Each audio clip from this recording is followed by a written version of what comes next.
رسول الله صلى الله عليه وآله وسلم أنه يكون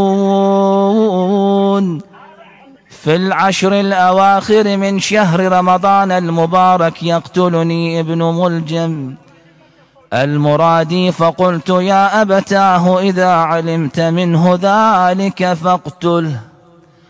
قال عليه السلام: يا بني لا يجوز القصاص إلا بعد الجناية. يا بني لو اجتمع الثقلان الإنس والجن على أن يرفعوا ذلك لما قدروا. يا بني ارجع إلى الدار وطمئن بنات رسول الله صلى الله عليه وآله وسلم. فقال الحسن عليه السلام: يا أبتاه أريد أن أمضي معك إلى المسجد وموضع صلاتك.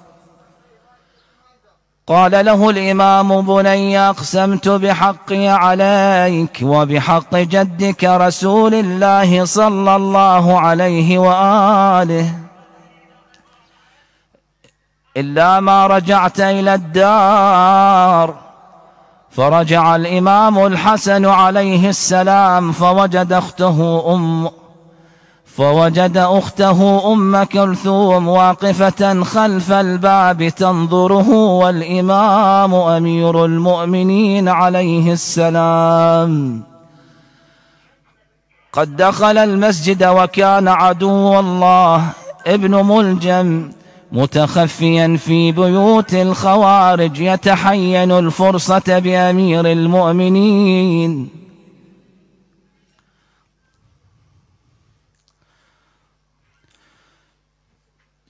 واتفق أولئك اللعناء على قتل أمير المؤمنين عليه السلام، وأن يكون في الليلة 19 اغتيال الإمام أمير المؤمنين. فجاء ابن ملجم بالمسجد وكان نائما متخفيا بين الناس وسيفه تحت إزاره. فلما دخل الإمام المسجد والقناديل قد خمد ضوءها فصلى الإمام بعض النوافل.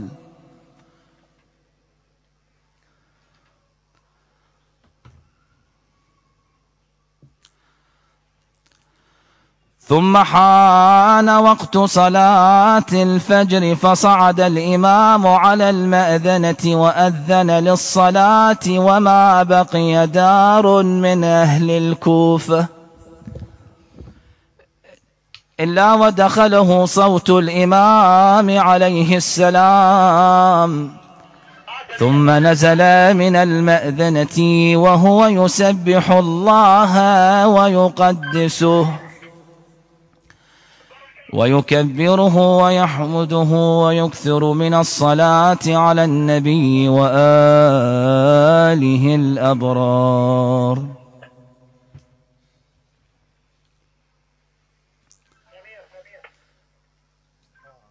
بسم الله الرحمن الرحيم. إن الله وملائكته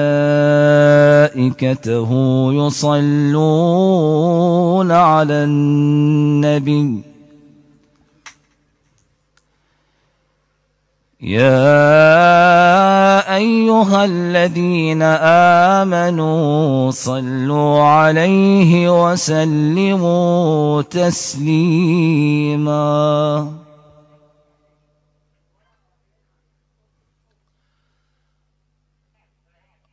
اللهم صل على محمد وآل محمد.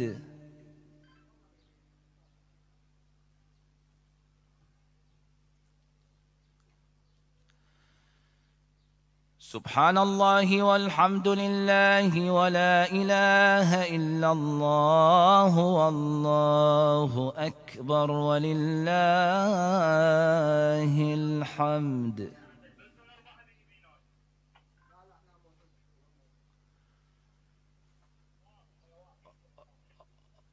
الله أكبر الله أكبر.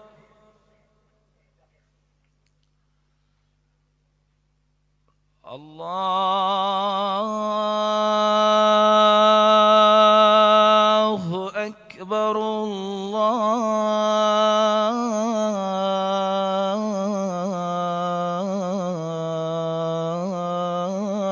الله أكبر.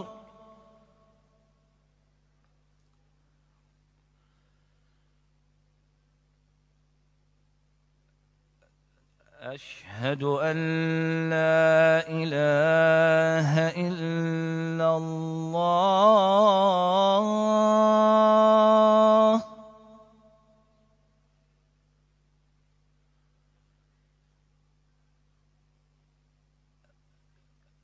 أشهد أن لا إله إلا الله.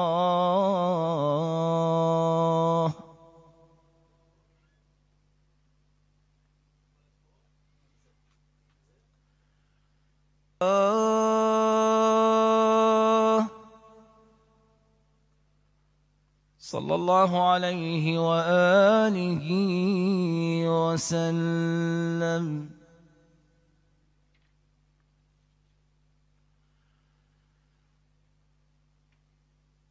أشهد أن محمدًا رسول الله.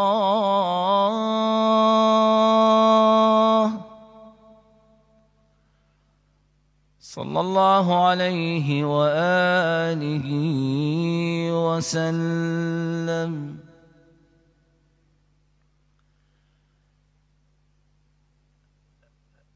أشهد أن عليا ولي الله.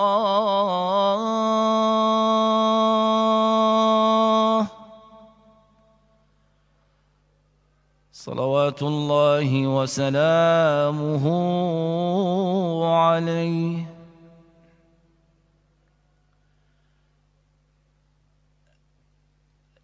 أشهد أن مولانا عليا أمير المؤمنين وأبناءه المعصومين حجج الله.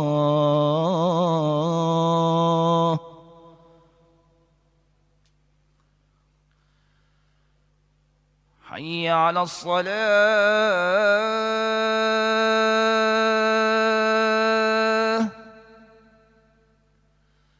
حي على الصلاة.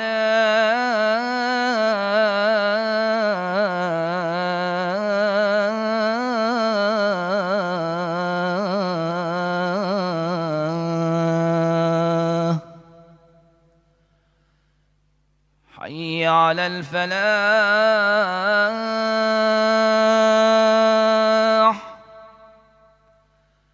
حي على الفلاح.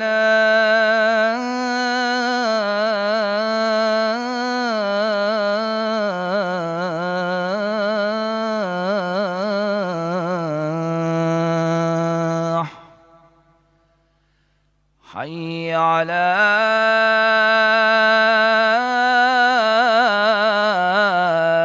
خير العمل. حي على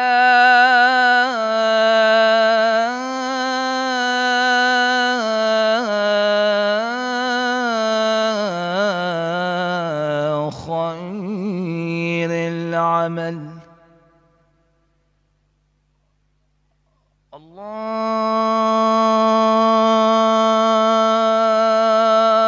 الله أكبر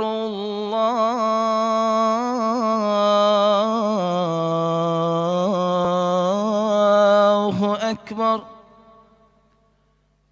لا إله إلا الله. لا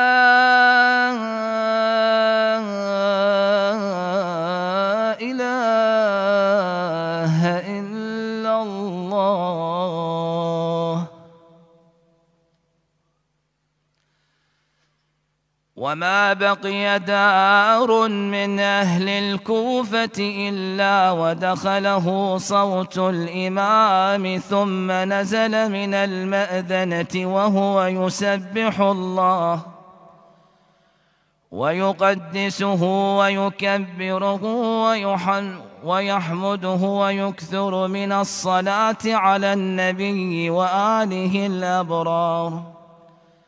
وأخذ الإمام يمر على صفوف النائمين في المسجد وهو يقول للنائم: الصلاة يرحمك الله، ثم تلا قوله تعالى: إن الصلاة تنهى عن الفحشاء والمنكر، حتى وصل الإمام عليه السلام إلى عدو الله عبد الرحمن بن ملجم، فرآه نائما على وجهه، فقال له الإمام: قم يا هذا من نومك، إن نومك نوم الشياطين. نعم، وإني أعلم أنك قد هممت بشيء تكاد السماوات يتفطرن منه وتنشق الأرض وتخر الجبال هدا، ولو شئت لأنبأتك بما تحت ثيابك. ثم تركه وتوجه عليه السلام إلى محرابه وقام يصلي، وكان يطيل ركوعه وسجوده. وقيل إن الإمام كان في صلاة نافلة لما ضربه ابن ملجم، وكانت الناس ما بين داخل وخارج للمسجد، ومنهم من يتوضأ، وصفوف الجماعة لم تكتمل خلف الإمام. فأقبل اللعين ووقف بإزاء الإسطوانة التي كان الإمام يصلي عندها، فأمهله حتى صلى الركعة الأولى، وركع وسجد السجدة الأولى، ورفع رأسه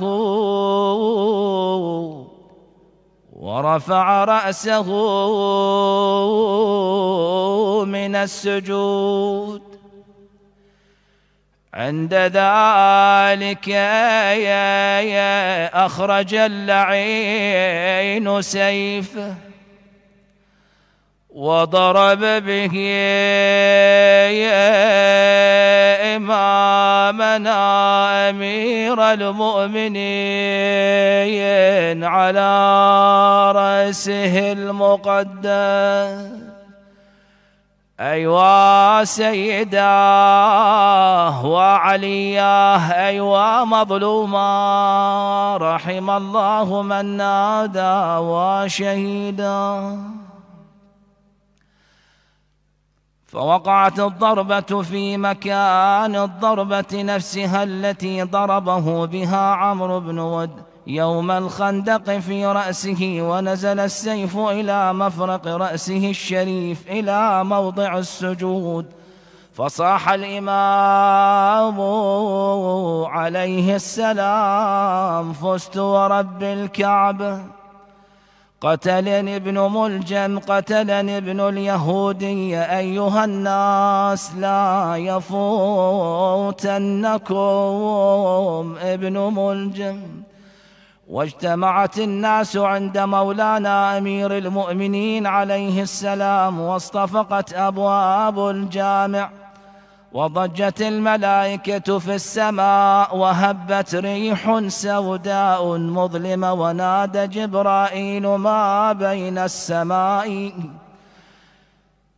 ما بين السماء والأرض، سمعه كل الناس بصوت عال: تهدمت والله أركان الهدى، وانطمست والله يا أعلام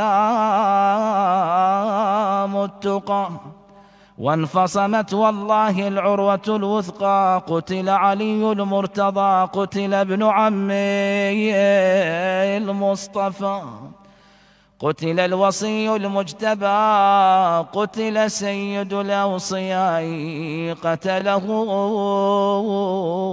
أشقى الأشقياء. إلك ما تم يا حامل جار ينصاب، ودمع عليك مثل السيل ينصايب. يا ريت تصوبك بالقلب ينصاب، وسالم تظل يا حامل حمية.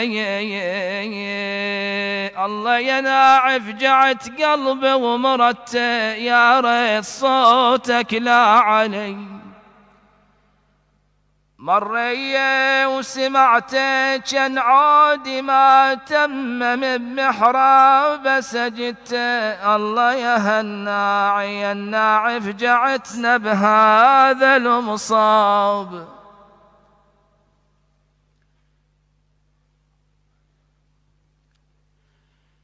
قالها يا ويلي راح ابوك وهل العين، صاب المرادي بسيف وطراس نصين، من سمعته صاحت يا خويا حسن وحسين، قوموا لابونا تلاحقوا بالمسجد انصاب. اللهم صل على محمد وآل محمد، والعن قاتل أمير المؤمنين، وعذبه بألوان العذاب. وفقنا لمراضيك، جنبنا معاصيك، لا تجعل الدنيا أكبر همنا ومبلغ علمنا. آمنا يوم الفزع الأكبر، يوم يقوم الناس لرب العالمين.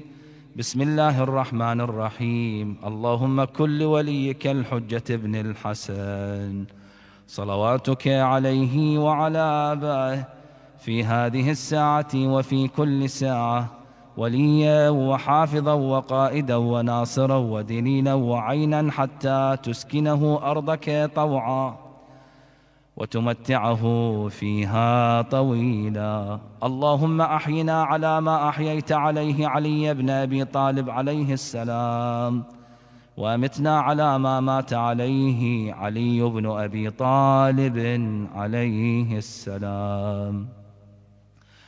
دعاء اليوم 19 من شهر رمضان المبارك. اللهم وفر فيه حظي من بركاته، وسهل سبيلي إلى خيراته، ولا تحرمني قبول حسناته يا هاديا إلى الحق المبين. اللهم صل على محمد وآل محمد، واقض حاجة كل محتاج، واشف كل مريض، وفرج عن كل مكروه. قال الذري يرزق ذريته.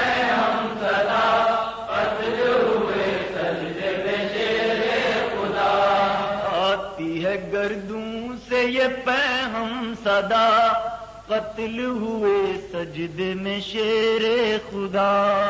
आती है गर्दों से ये पैगम सदा, कत्ल हुए सजदे में शेरे खुदा। खाने हक में ये गजब हो गया, कत्ल हुए सजदे में शेरे खुदा। आती है गर्दों से ये पैगम सदा, कत्ल हुए सजदे में शेरे खुदा। गम से है ज़ैनब निढार, छोड़ दिए सर के बाल, रहती है ये पुरमला। देखो तो बाबा कहाँ, देते हैं जिब्रील ये कैसी निदा, कत्ल हुए सजदे में शेरे खुदा।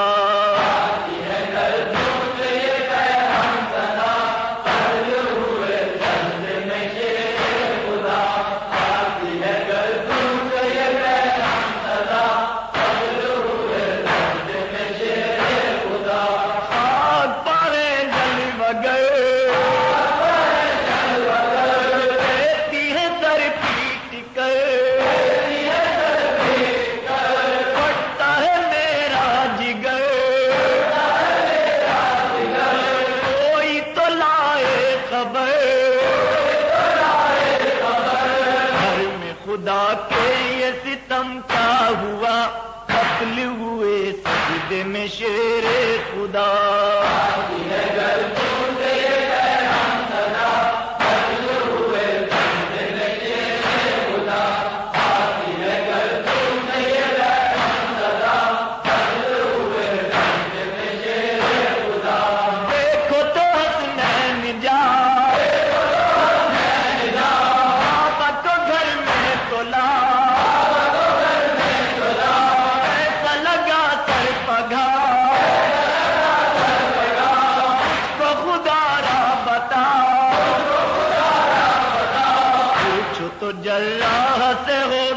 शिफा कत्ल हुए सजदे में शेरे खुदा।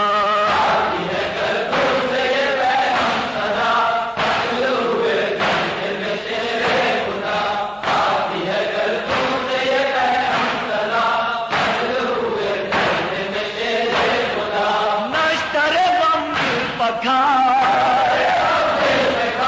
थोड़ी करस नैन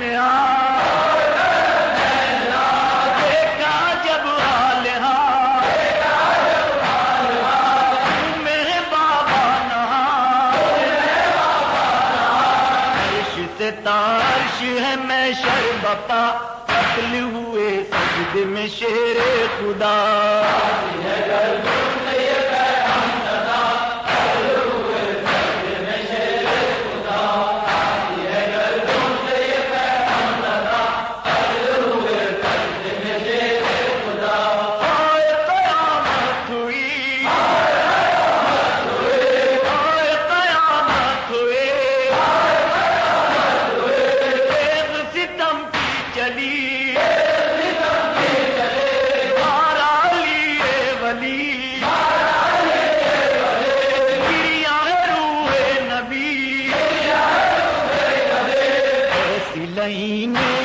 जोरो जफा कत्ल हुए सजदे में शेरे खुदा।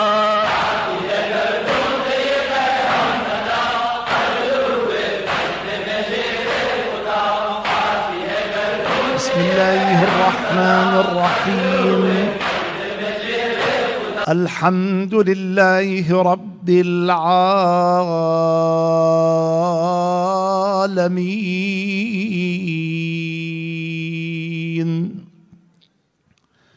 والصلاة والسلام على أشرف الأنبياء والمرسلين حبيب إله العالمين أبي القاسم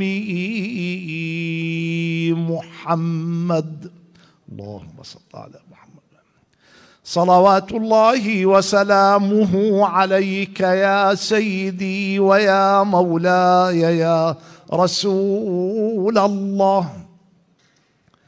صلوات الله وسلامه عليك وعلى آلك المظلومين.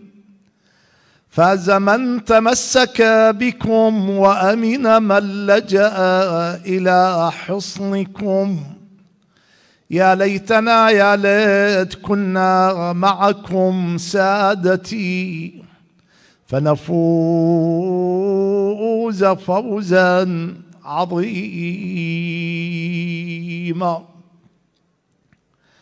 لم أنسه إذ قام في محرابه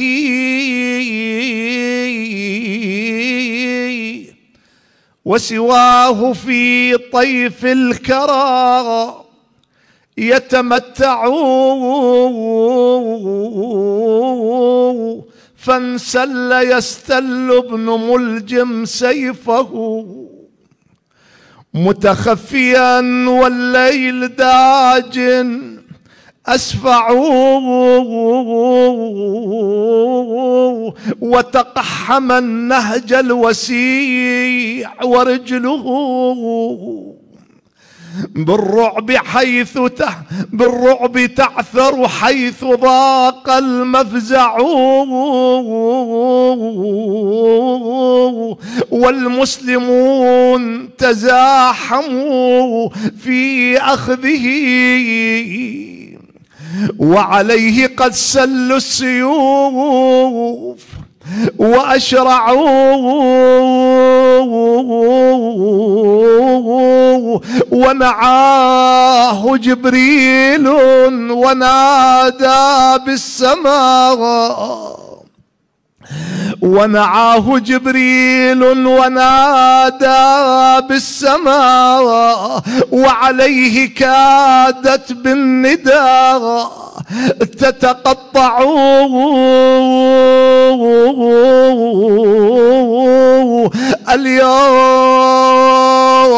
اليوم أركان الهدى قد هدمت اليوم شمل المسلمين موزعون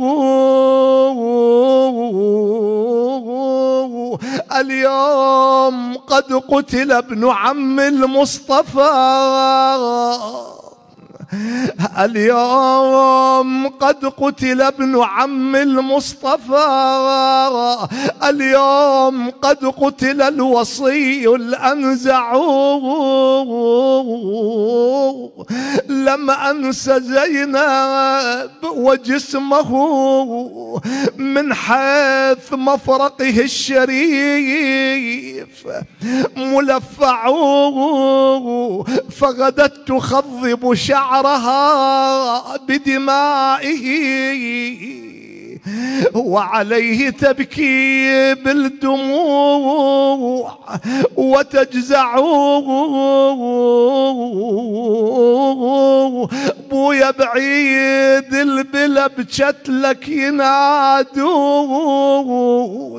ومحزنين ولادك يصبحون ويتاماك لفراقك ينوحون من الدار للمسجد يدجون بويا عليك السماء والكون مرجون رأت الفجر لا بين ولا يكون ولا بي عدوانك يعيدون يا حيف بيك استافوا وديون ناموا وهم كانوا يسهرون منك ومن سيافك يخافون بجت زينب ودمع العين الدم سال وصاحت بصوت الصدع الجبال يركح في اليتامى البيك الامثال بويا بعيد البلا للدار تنشال وموحش مكانك يظل يحلال. كان أمير المؤمنين في مثل هذه الليلة وهو قلق يطيل النظر إلى النجوم يرى علامات لا نعرفها نحن يقول هي الليلة التي وعدت بها والله ما كذبت ولا كذبت. تقول له ابنته أم كلثوم أبا ما لي أراك متطيرا؟ قال بني نحن أهل بيت ما منا من يتطير. بني إن أباك خاض الأهوال وقتل الأبطال لم يدخل قلبه رعب أو خوف كمثل هذه الليلة. بني إن للموت علامات تتبع بعضها بعضا وقضى ليلته بين قائم وراكع وقاعد وساجد إلى أن أوشك عمود الفجر أن ينبلج. نزل إلى صحن الدار وفي الدار طيور لما رأينا الإمام رفرفن بأجنحتهن وصحن في وجهه. شوف حتى الطير يقول له يا علي لا تخرج من الدار، أمامك الخطر، أمامك الموت. فقال الإمام صوائح تتبعها نوائح، وفي غداة الغد ينزل القدر المحتوم. جاء إلى الباب يعالجه، تعلق مئزره بالباب فانحل، حتى الباب يقول له يا علي لا تخرج من الدار، أمامك الخطر، أمامك الموت. أخذ يشد مئزره وهو يقول اشدد حيازيمك للموت، فإن الموت لاقيك، ولا تجزع من الموت إذا حل بواديك، كما أضحكك الدهر كذاك الدهر يبكيك. جاء إلى المسجد أذن حتى اضطربت حيطان المسجد، وكان إذا أذن يدخل صوته بيوت الكوفة. هذا آخر أذان لعلي بن أبي طالب يسمعه المسلمون في الكوفة. لما كمل أذانه نزل يوقظ النائمين، ينادي الصلاة الصلاة يرحمكم الله، إن الصلاة تنهى عن الفحشاء والمنكر. ومر بعدو الله بن ملجم وجده منكبا على وجهه، قال له قم، فهذه نومة يبغضها الله، إنها نومة الشياطين، نام على يمينك فإنها نومة العلماء والأنبياء، أو نم على يسارك فإنها نومة الحكماء، أو تنام على قفاك فإنها نومة الملوك، ولا تنام على وجهك فإنها نومة الشياطين. ولو شئت لأخبرتك لما نويت عليه وما يوجد تحت ثيابك. ثم انزوى زاوية يصلي صلاة النافلة، رفع يديه حيال أذنيه وكبر، ركع الركعة الأولى وأهوى إلى السجود. ما كاد يرفع رأسه إلا والسيف على رأسه، وإذا بالنداء بين السماء والأرض تهدمت والله أركان الهدى، انفصمت والله العروة الوثقى. قتل ابن عم المصطفى، قتل أتقى الأتقياء، قتله أشقى الأشقياء. يلوج بروحه بالمحراب، ويلي وضاهد صواب، وارتج العرش والكون حين الهوى بمحراب، والجناحة وجبريل باسمه بالسما نادى، ينادي عروة الوثقة، انفصمت راح ابو الحسنين، وانهدمت اركان الدين، وتفازعوا اولاد.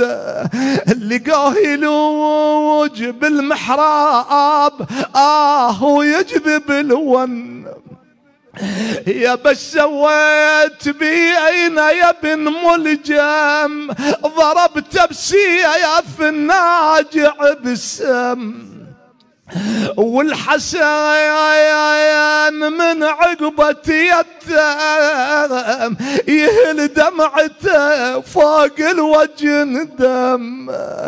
لما سمعت عائلة الإمام صوت جبرائيل ينادي تهدمت والله أركان الهدى، قتل ابن عم المصطفى، مولاتنا زينب لطمت وجهها، صاحت وأبتاه وعلياه،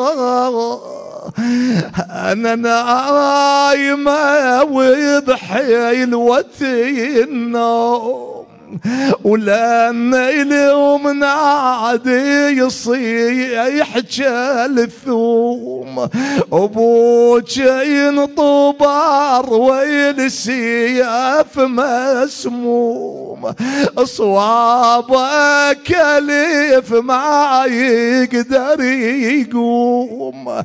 ثم أن أولاد الإمام أحاطوا بأبيهم، والتفت أمير المؤمنين إلى ولده الحسن قال بني صل بنا صلاة الفجر. الله أكبر، أهل البيت هكذا يوصون بالصلاة حتى في أحرج الساعات. ثم حينما كملت الصلاة وهرع الناس من كل جانب ومكان يلطمون على رؤوسهم ينادون وإماما وسيداه وضيعتنا بعدك يا أمير المؤمنين. ثم قال الإمام لأولاده احملوني إلى موضع مصلاي في بيتي. حملوه أولاده. حينما أقبلوا بالإمام وإذا بالشمس قد طلعت، فوجه الإمام بوجهه إلى الشمس قال يا شمس اشهدي لي عند ربك إنك ما طلعت يوما على ابن أبي طالب وهو نائم بفراشه. ثم لما أقبلوا بالإمام نحو داره وإذا بالإمام يطلب من أولاده أن ينزلوه من على أكتافهم، فقال له الحسن أبا لم ذلك؟ قال أخشى على أختك الحوراء وبنات أمير المؤمنين أن ينظرن إلي بهذه الحالة. مولاتنا زينب واقفة بالدار تنظر من وراء الباب، تنظر لأبيها وإذا هو يحمل على الأكتاف. يا بونة صاحت يا المجبلين هالشايلين وياكم منين، أخاف نعود نشتل والله يا طيبين واسمع هضل وصياح صبر. خاف انشتل عود يا طيبين. قال لها الحسن أخي عظم الله لك الأجر بأبينا فقد ضرب على رأسه في المحراب فليبك جبريل له ولينتحب في الملأ الأعلى على يا مصاب. قتلتم الصلاة في محرابها. يا قاتليه وهو في محرابه يا الله، وفقنا لما يرضيك، جنبنا معاصيك، من على مرضانا بالصحة والعافية، آمنا في أوطاننا، لا تسلط علينا من لا يرحمنا. الحاضرون اللهم احفظهم فردا فردا، المؤسسون تقبل اللهم عملهم واجعل محلهم لا زال معمورا بخدمة أهل البيت. وإلى أرواح أموات المؤسسين وأموات الحاضرين ومن مات على الإيمان وأرواح العلماء الماضين والشهداء، رحم الله من يقرأ سورة الفاتحة تسبق الصلاة على محمد وآل محمد صلى الله عليه وسلم.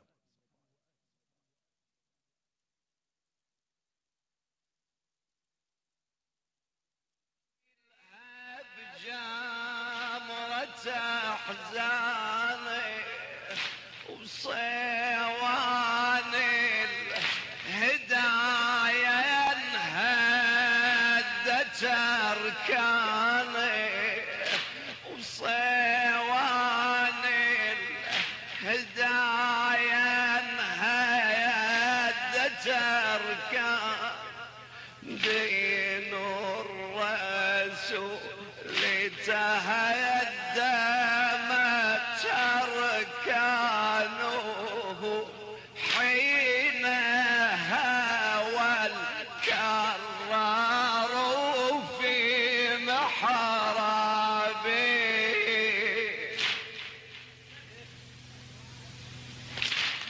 علي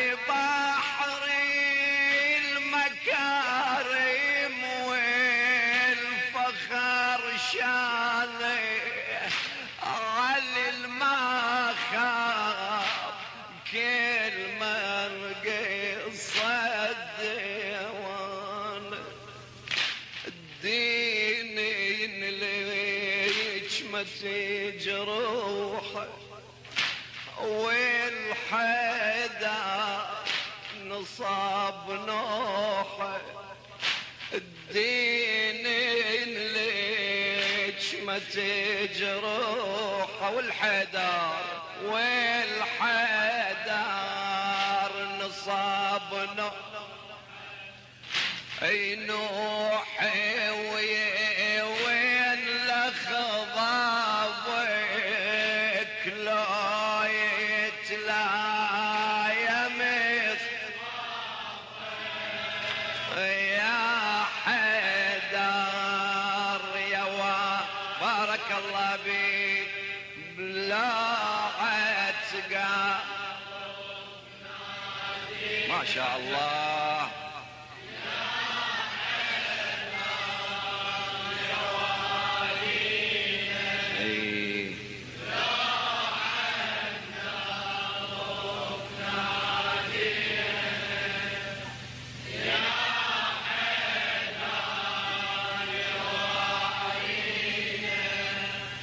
ما حش ظلمه لا يتلا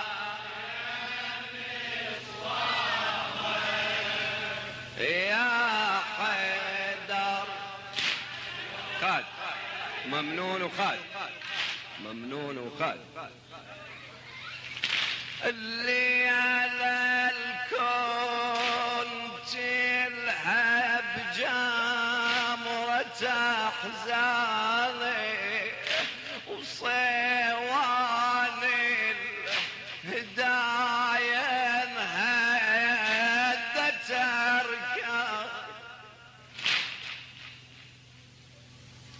دين الرسول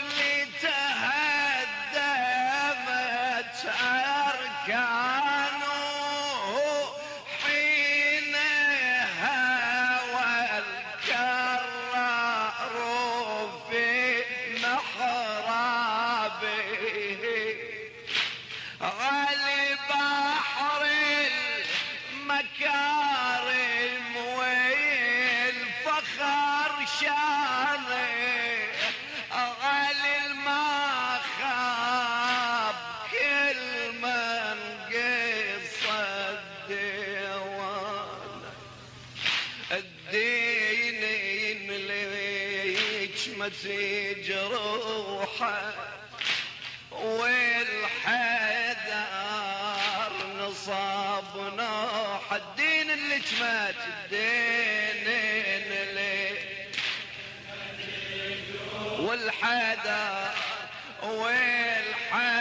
والحيدر نصاب اي نوحي وين الاخضابك لا يتلا ايامي يا حيدر يا بارك الله بلا عتقى الله يبارك يا حيدر يا والينا لا عتقى ركنا دينا يا حيدر يا والينا موحش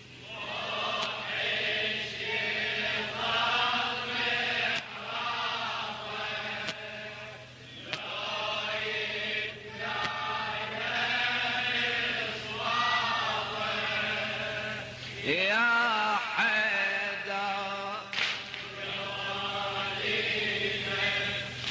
اشحال الشي عم يلقى يصدق الوالي شلون حال الحسن شلون الحال الحسين شلون حال زينب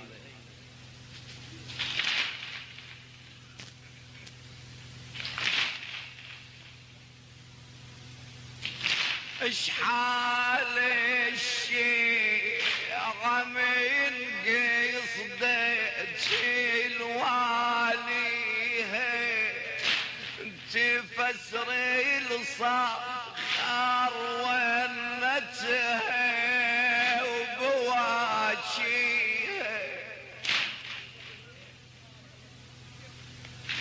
يتامى وعقب حدر من يراعيها وكل ظنها علينا ضيحاشي هيها يا حاجة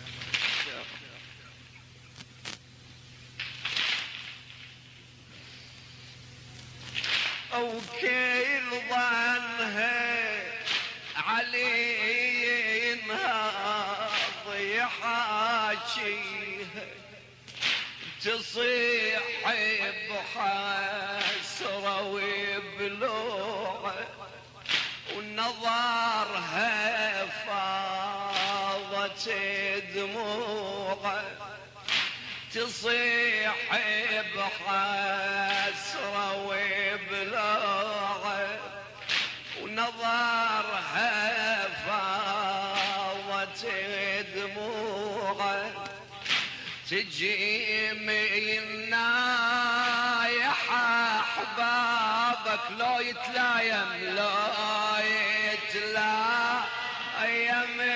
صوابه يا حيدر يا الله يقضي حوائجكم بلا عتقى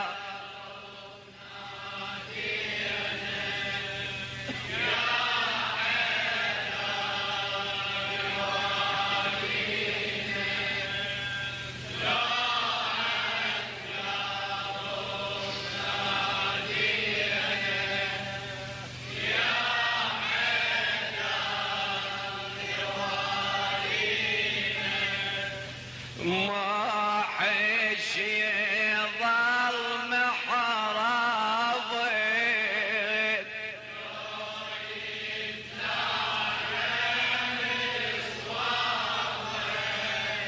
يا حيدر ممنوع خادم اشحال الشيعة من قصد الوالي تفسر الصخر ونتها وبواجيه وكل ظنها علينا ضيحاجيه تصيح بحسرة وبلاغة ونظرها فاضت دموعه تصيح بحسرة وبلاغة ونظرها فاضت دموعه تجي منا يا احبابك لا يتلايم صوابه يا حيدر يا بارك بلا عتقى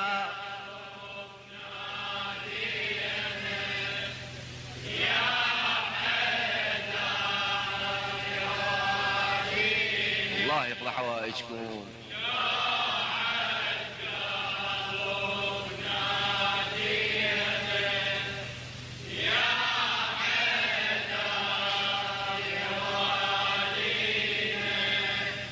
ما حش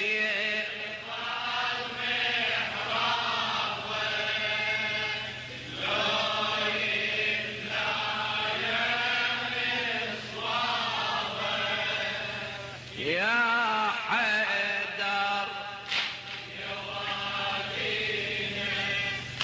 شلون اهل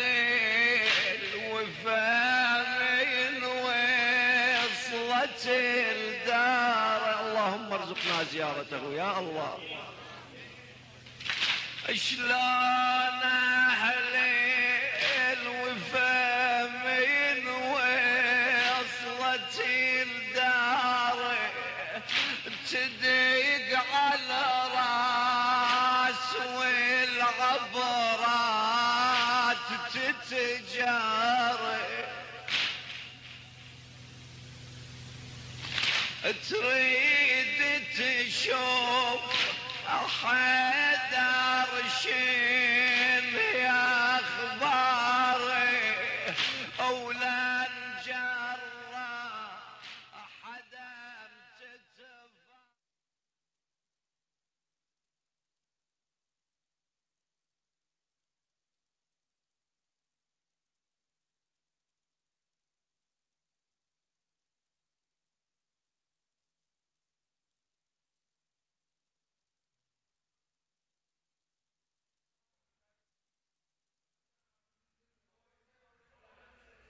يا الله صلوا على النبي محمد وآل محمد.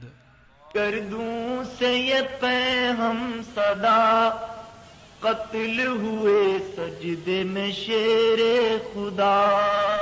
आती है कर दूं से ये पैगम सदा कत्ल हुए सजदे में शेरे खुदा। आती है गर्दूं से ये